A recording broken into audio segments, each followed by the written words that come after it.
Очередная музыкальная встреча из цикла «Из летописи Владикавказа» состоялась в Театре оперы и балета, филиале Мариинского театра. Вечер посвятили талантливому оперному певцу Хаджумару Абаеву, заслуженный артист Северостинской АССР, ведущий солист Государственного музыкального театра Северной Осетии.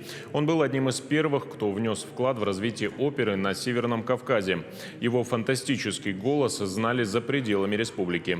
В программе приняли участие солисты Мариинского, а также Северостинского театра оперы и балета, ансамбль старинных инструментов, выпускники колледжа искусств и воспитанники 38-го детского сада. Участие приняли и хор театра оперы и балета, и хор героической осетинской песни под руководством Ольги Джанаевой. Во время концерта зрители смогли насладиться голосом Хаджумара Абаева, который включили в записи. Народный артист Северной Осетии Анатолий Галауов написал стихотворение в память о Хаджумаре Абаеве. Нынешнее поколение не знает ничего об этом великом певце. Он был первым из тех, которые строили оперу на Северном Кавказе.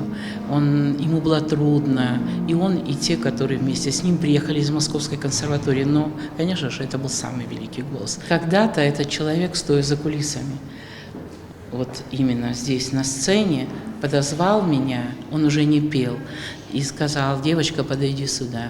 Я Хаджумар Абаев. Я предсказываю тебе большое будущее. Будь концертмейстером.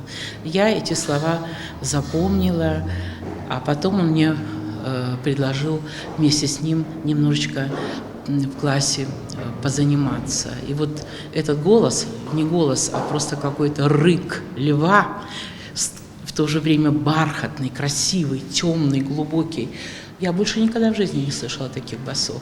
Конечно, вот это все навсегда у меня осталось в памяти. Во-первых, он был прекрасной природой, от природы прекрасной красоты голосом обладал, басом. Хороший, говорят, был тембр. И исполнял действительно шикарные роли, которыми может гордиться любой бас. Человек, который прослушивался даже в Большой театр, а в советское время это было очень тяжело.